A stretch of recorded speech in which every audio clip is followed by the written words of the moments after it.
আরমা জনকল্যাণ ফাউন্ডেশনের পক্ষ থেকে জনাব মোহাম্মদ জসিমউদ্দিন শেখ, পিতা মৃত সালাম শেখ এর হাতে একটি কম্বল তুলে দেবেন আমাদের সংস্থার সহকারী প্রশাসনিক কর্মকর্তা জনাব মোহাম্মদ কুদ্দুস।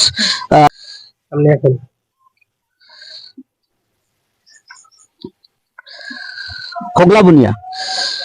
এরপরে জনাব মোহাম্মদ আলমগীর শেখ, পিতা মৃত আব্দুল শেখ, হোগলাবুনিয়া, তার হাতে একটি কম্বল তুলে দেবে। হ্যাঁ। জনাব সান্তনা বেগম, পিতা মৃত মিজান শেখ, হোগলাবুনিয়া, একটি কম্বল তার হাতে তুলে দেবে। জনাব মোহাম্মদ ইসমাইল শেখ, পিতা মৃত মনসুর আলী শেখ, হোগলাবুনিয়া, তার হাতে একটি কম্বল।